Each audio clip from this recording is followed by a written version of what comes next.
Alright guys, we are here with the round 1, game 2 of the Summer Top 8 here at the Covenant store. My name's Steven, and I'm actually playing in this game. Ooh, you're there on the left, and I'm Robert, and I was not playing in this game. You were not. But the guy on the right with the Baratheon deck is Rick. Rick, great player. This is a really heavy Baratheon Rush deck against my Greyjoy Summer Control. Crazy deck. Yeah, just elements from every deck that I've played in the past 6 months kind of collapsed into one. The smorgasbord of Greyjoy decks. Absolutely. And we're kind of trying to show what we've got card-wise. This is the setup. Definitely glad to see that Raven, Varys, Gatehouse, Summer Sea, or Sunset Sea. I think I keep this. I ended up keeping this. How do you feel about seeing Alanis in your hand this early when there's no discard built up? Is that something that you're okay with because she's still a pretty strong character, or is she kind of a mid to late game appearance that you prefer? I like to see her on turn 2, turn 3. Yeah. However, this deck is a bit different because it is able to get cards in the discard pile a lot quicker. Just because the way it's built, a lot of location removal and effects that are able to put cards in your opponent's discard pile. And if they drop, seas, seats of power, stuff like that, Rick's going to have probably a discard pile that builds up super fast with non-characters. So she's not a bad include against Baratheon.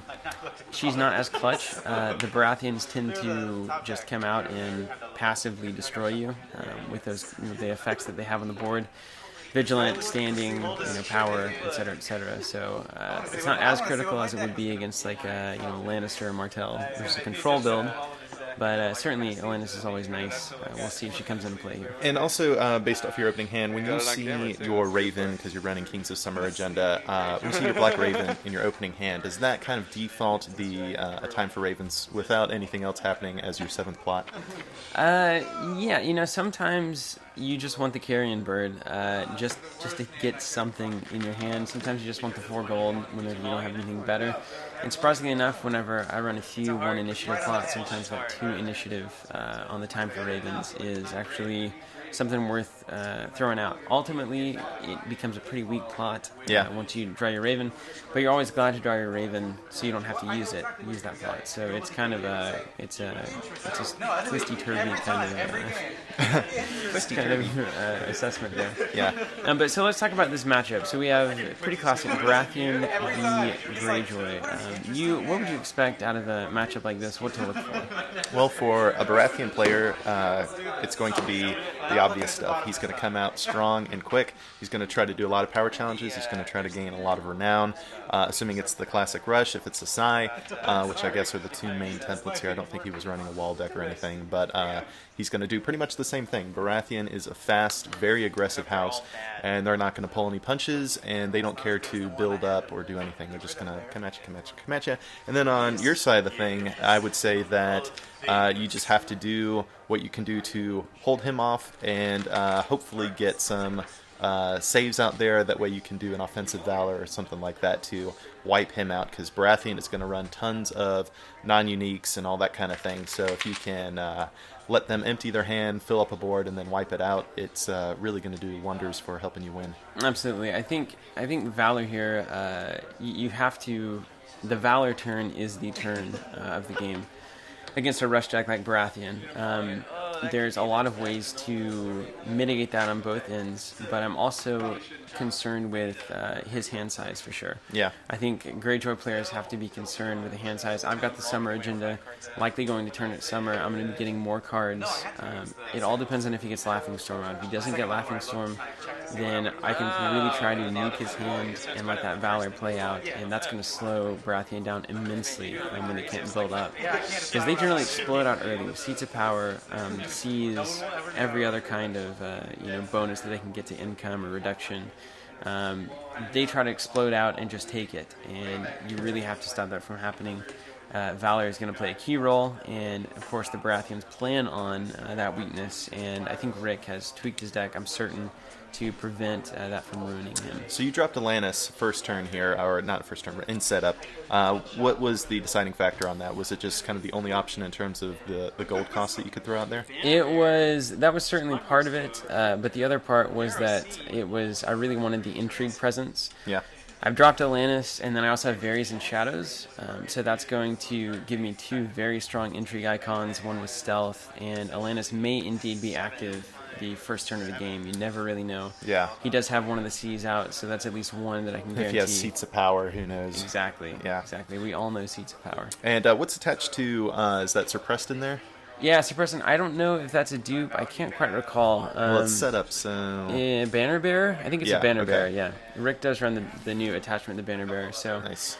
He's going to see what he can do. Now, Alanis is also a queen, Right. if I'm not mistaken there. And I don't know... I remember there was some issue during this game with Stannis not exactly being turned on. I think he's only king in play. I believe but so. There's something that she might play a role in contributing to, so we'll keep an eye on that.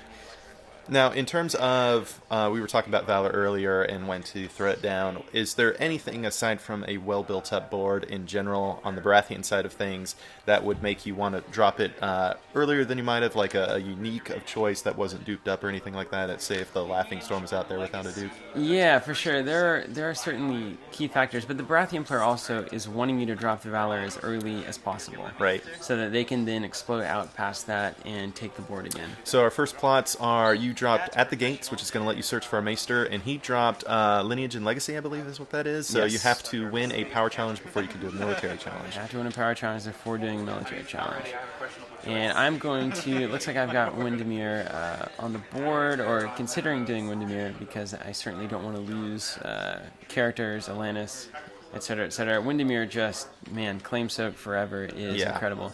But Muir against Baratheon is also a big deal, canceling a seat of power, canceling that C that he has out, slowing that initial aggression down. You can tell that this is a very hard decision to be making right now. Yeah.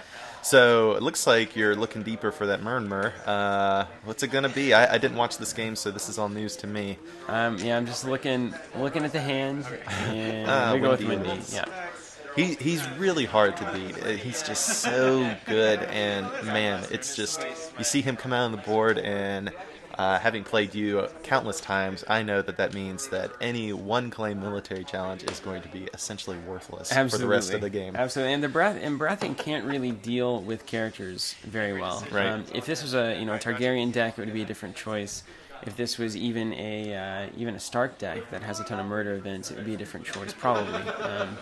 But against the Baratheon, I know that Windermere is going to stick around, and I'm already planning for the Valor here, so I want to have as many saves on the board as I can. If I get Muir here, there's no way I'm likely going to see Windermere before the Valor, and I really want that insurance policy whenever I have to drop it. Right. So we've got Rick, who has Sir Courtney. That's Sir Courtney Penrose, right? That's right. And immediately, not Sir Preston. I am just thinking, oh no, this is 2 C's now and a seat of power. Good for Alanis, but ultimately bad for the fact that there's going to be a ton of Baratheons on the board. Yeah, because that's an extra 7 gold essentially that he can spend right now. Absolutely. Now, whenever I was looking at my plots, I was thinking whether I wanted to win initiative or whether I wanted to just go get that Maester. Right. And had I won initiative, I could have put Fartwind out. Fartwind. For those who aren't up on our alternate names for I think certain everyone characters. calls him Fartwind. I should hope so, yeah. Gilbert Fartwind. A little farty. But the thing is, that means that non-nobles cannot be reduced. Right. Now, it's kind of... I wasn't sure how to play it against Baratheon because I know they run a lot of nobles anyway. So it may not have actually had much of an impact on this board. So I went with the Maester instead, and we'll see if that paid off or not. There we go, drops a noble. So ultimately, that wouldn't have hurt. That's the new Stannis. That's right. Oh man, isn't that He's guy so good. So good. All those keywords. Woo! It's a good one.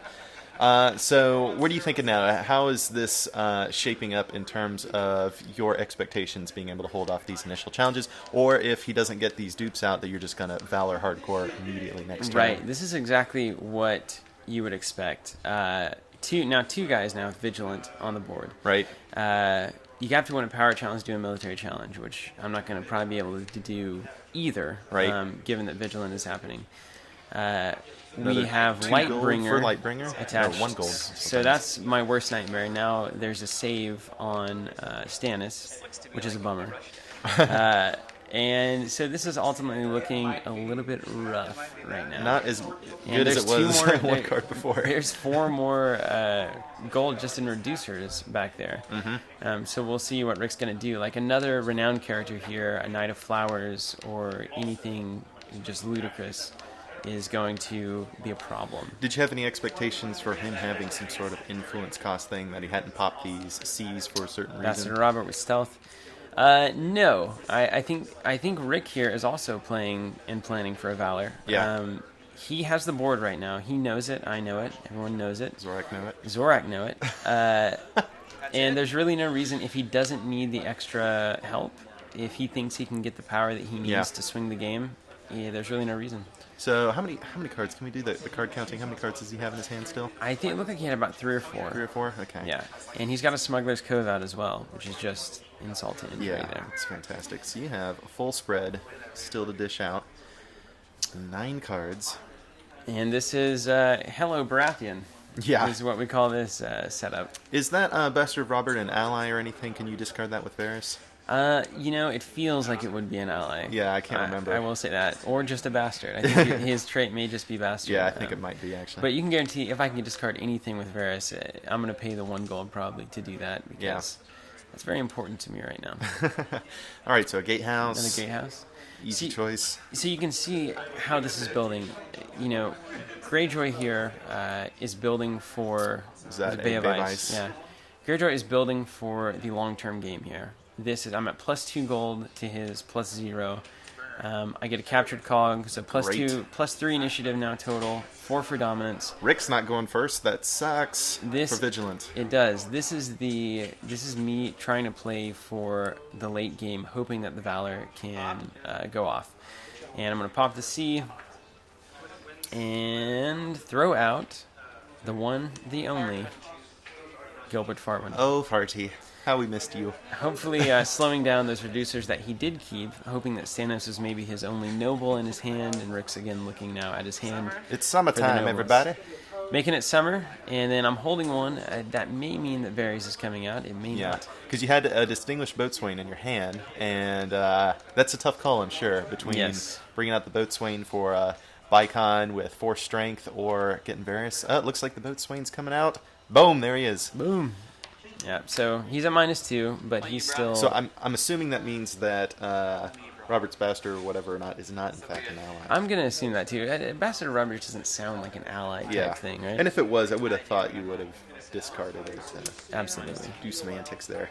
Absolutely. Antics are always good. We love antics.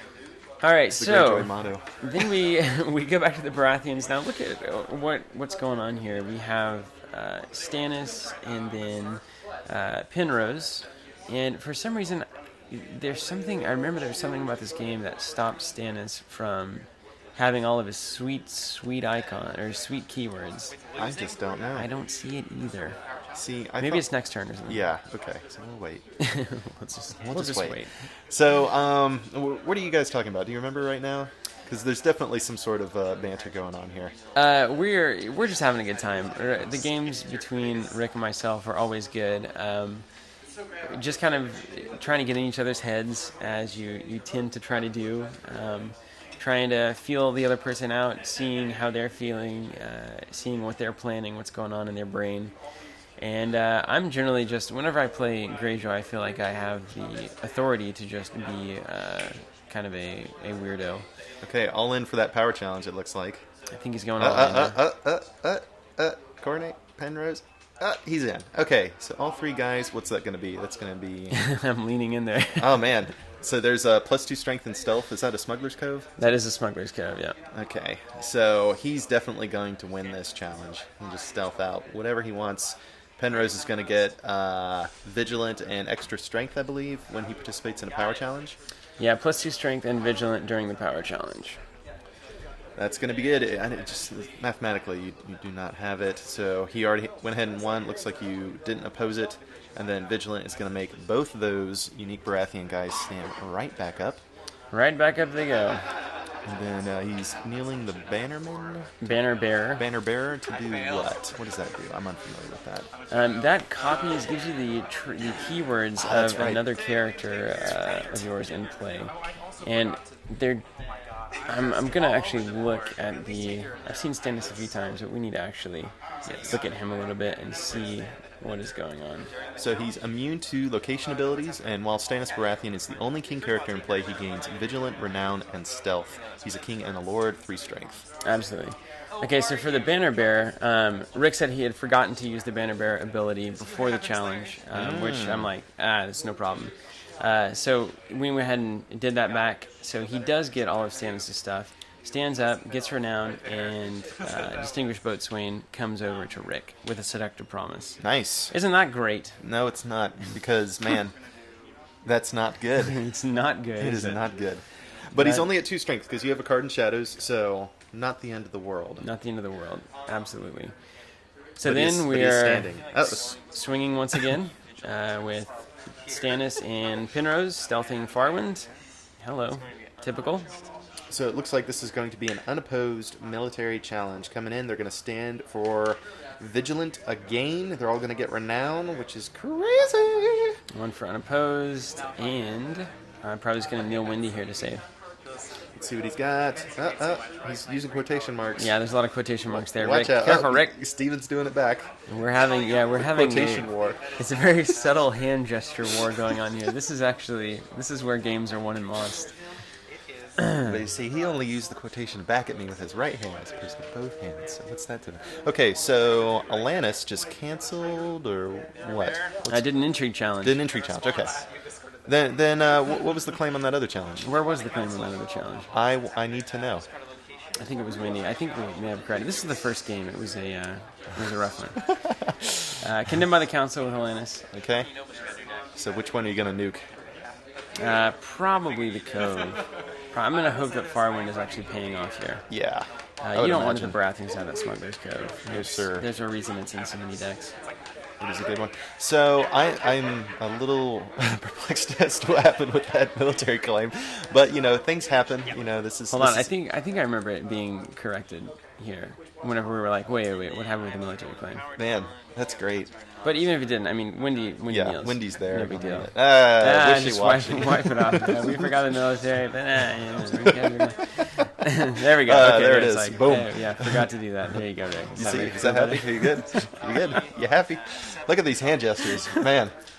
It's good to be clear next, in the game. On the open and honest. next commentary round that we're going to do, we're going to have a body language expert coming in to assess all the hand commentary that's going on. So you didn't do any other challenges because you're not going to win them. Just the intrigue. He gets dominance, and so he's already sitting at 7 power. That is incredible for first turn, because that really wasn't an explosive first turn Baratheon Rush at all. No, and you know what? I've seen Rick win a game on turn 1. Sure. Yeah. So this is not. But 7 power is. What are you thinking? Are you nervous? Are you going to Valor? What's going to go on?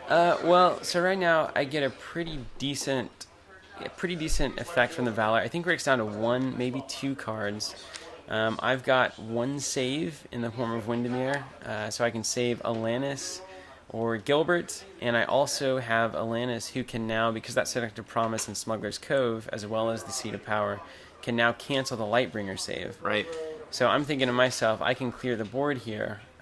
Rick's got 2 cards in hand. I've got +2 gold for the rest of the game, +3 initiative, and I can save probably Farwind here. The icon spread works. Alanis can go moribund and still cancel the Lightbringer save. Everything is looking up here for a Valor, so that's what we're going to try to do. Awesome. I can't wait to see what Rick's hand gestures are going to be after this Valor comes out. The the hand gestures, I must say, are one of the most entertaining things to see about these matches. Because when you don't have a face to look at, all you got are their hands. So. All right, let's see what happens. Boom. There's the Valor. Valor and loyalty. So that's kind of a waste here, because your claim's already 0. So he tries to save a Lightbringer, and I do cancel with Alanis. Nice. And I believe that Rick wasn't as familiar with Alanis as he had hoped to be, given the text of the card. I think he thought that it was cards in my discard pile or something, but he's reading it now and probably thinking, ooh. Oh, shucks. Missed that one. So that's going to be 2 big ol' uber nice characters for Baratheon. See you later. Yeah, you're gonna get the king out of there. your boat swing to your dead pile. That's going to be nice. And Yeah, then he deserves it. Old Farty Farwind. rising above the fray. And so now my gamble is that Rick doesn't have a noble or isn't going to draw into a noble, which means he's only going to have 4 gold to work with. I'm going to have 4 gold to work with. And then after that, I'm going to have a very big advantage. I actually win dominance here, win initiative here on a power turn, right? You have less power. Because I've got +3. Yeah, so that's pretty much a big deal. That's great. It is. And you're going to have, what, 5 gold to spend because of Summer? Yes, I will have 5 gold. That's a he lot. will have 5 as well. That is a lot. So we'll see who gets to get the better stuff out, and maybe you'll get, I see some carrion birds in your hand. That's great claim soak, if anything. Keep in mind, I still do have berries out there, so my best case scenario is an ally drop here. Maybe the Bannerman, the Dragon Stone Banner Bearer, I think is what it's called. It's a good one to discard. Man, love nuking that guy with berries. But we'll see. So this is the gamble here. If Rick gets nobles and can get out again, can get a couple of good characters out, maybe even a like Knight of Flowers, Shadows Bob type of thing. Yeah. Even though I do have berries there in Shadows, but just to crank it up a bit, he can probably do quite well. He's only got 4 cards to work with. I'm going to draw 3 for Summer. So again, the long-term game is certainly in my favor, and that's what I was trying to plan towards. Yeah, and those really were 2 fantastic characters to get out of the way early, especially with Cornet having that awesome attachment on him, which would just make your life a headache going forward into all these other challenges, because that's good stuff. The Banner Bearer. Woo. Yep. It is good stuff. It is. It does kind of take Baratheon to a beautiful level. All right, so we have drawn, and Rick is looking like he's trying to piece together his first play. He's going first. I'm assuming you gave him first player status? Yes, I'm assuming that as well. I don't know for sure, but I'm assuming that I would do that. So all right, he drops Iron Throne. It's the dominance one. Which obviously is signaling to me that he doesn't have anything really worth having in his hand. Yep. And at this point, you have to wonder, what are you going to put out there in terms of characters that is going to stall him And out? that looks like a martial law on the cog. Yeah. So whenever he wins a power challenge against you, I think so. let's look that up. Let's look It's it up. something he claims 2 power for something. He gets to kneel martial law and claim 2 power. Can't remember what the trigger is though. It's either him winning or me winning. It's maybe one of those like Iron Price. After you win a power challenge by 4 or more total strength, that's talking about Rick. So once Rick wins by 4 or more, he can kneel martial law to claim 2 power. That's pretty good, and it's a limited response, so shouldn't really affect Rick at all being a limited response, because those are few and far between for Baratheon. You bring out a Kingsman Hopeful. Kingsman Hopeful, that's right. And your hand is looking pretty sweet. You've got a boat swain, you've got all kinds of juiciness, and he didn't put out anything to discard for Varys, so I'm assuming you're just going to sit there and look pretty and claim a bunch of unopposed power. Right. So yeah, at this point, I've got all 3 icons. I've got all 3 challenges. There's no need to put anything else out on the board. Just in case he is running Valor himself, which you always have to expect players are doing. I don't want to load myself too much. And were you expecting that because he didn't do anything character-wise, or were you just assuming that he probably didn't think he could win the challenge and would lose it to military? Yeah. He was you have probably 0 claim. Never mind. he was certainly just maybe didn't draw into anything worth having, but at the same time, overextending yourself at this point. If he drops Valor here on turn 3, then I'm kind of back to square one. Yep. And he has a chance to rebuild, drawing another turn to try to draw into nobles that he can use those Cs on. So yeah, this is exactly where I want to be in the game. Certainly a good spot for the Greyjoys here. All right, so you play Fear of Fear of Winter. Winter, and he plays Song of Summer? That is King's Law. King's Law. Okay, yeah, so it is. So Varys is biting it. See you, Varys. And Rick runs this, as a lot of Baratheons do, because of its incredible initiative. Yes. When you're rushing, initiative is king. And, of course, the Shadow's hatred doesn't hurt. He's going to nail Varys with this. And really, it's just a matter of right now, we've got 1 card to play for Fear of Winter. This is just going to be another bad turn for Baratheon here. Womp, womp. It's not good. So, A lot of hand gesturing. there's a lot of hand gesture pointing. And the old fart when point. Just waiting for like the hand version of a genuflect or something. It's coming. Wait for it. So, are you expecting that you're going to win turn after next or something like that, or? Well, yeah. At this point, it seems pretty in Valors control. Yeah. It seems pretty in control. So this Greyjoy deck is really a control deck, ultimately. Just a fundamental try to take control of the game. Now imagine, though, if Rick had been able to save with Lightbringer. Would that have affected the game? Like, if Stannis had still been out there, and he would have had martial law out, would have had all those keywords, how different that game certainly could have been if that save had been on the board, and who knows what other characters he might have played, etc., etc. But given that that save was able to be canceled, which is a very big deal, one of the great strengths of Greyjoy is their cancellation, and especially on save effects, dupes or Lightbringer, anything like that is just exactly what you want. Yeah, and it's probably frustrating for Rick. He might have some good stuff in his hand we don't really know or can't see right now. And, Fartwind is keeping his C's on lockdown. That just really hurts. And he's only got, I think, 4 gold because Kingsall is a 3 gold plot, I think. Absolutely, yeah. So that's not a lot to work with. He's not going to get board presence back in any time soon. Plus, he's only got that 1 card. So even if it was the card of cards, it's not going to be enough. Especially with your 2 claim coming in. Oh, my gosh. So that is, what is that? Something. That's Arena Knight. Yeah, Arena Knight. Yeah. And so it's just kind of a... It just has Vigilant, right? Yeah, try to get a challenge off and then go for it. That's right. And we'll see what card. I've got 2 gold off Fear of Winter, +2 for the Gatehouses, +1 for Winter. So 5 gold coming in. Talk to us about running. There's a Boatswain for your 1 card. Running Fear of Winter as your restricted card. Does that really amplify the control effect, or is it just kind of a win more sometimes? Absolutely. Fear of Winter is just an outstanding plot. If you are, if you're in a close game and or if you're in the lead, it can either give you the game because you're going to get 1 card and then you've got 2 claim coming in. Or, if you're ahead, it just keeps the lead. There's just no way to recover on a Fear of Winter turn. And there's just no way. Pretty sure that Arena Knight is a 3 strength character, and with Boatswain, there's no way he's going to win any of his challenges, so that pretty much is Battleship sunk for Rick right now. Right, and we knew that Varys was going out thanks to that King's Law, so Boatswain is the massive 4 strength, 4-1 that we want him to be. So he's going to swing with Arena Knight, going to go and block it with the Swain. And then I think that'll be it, and we'll just kind of cruise through the same process last time, except 2 claim this time, and which is really going to hurt his power and get you into a nice spot jiffy quick, especially in that intrigue challenge. Man. Yeah, 2 cards gone for intrigue. So now he's down to 2 cards left. Ouch. A C and a Knight of Flowers. The Knight of Flowers is big. That's and then big. 2 claim power. So this is where Fear of Winter can really swing the game. It's top-notch card, excellent restricted card. Sometimes you love it, sometimes it's the last card you want to see, it's not what you want.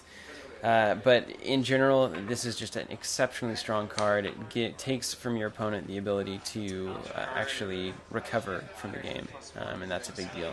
Yes. So we got Song of Summer going on, and it looks like Rick dropped Take Them by Surprise, if I'm not mistaken.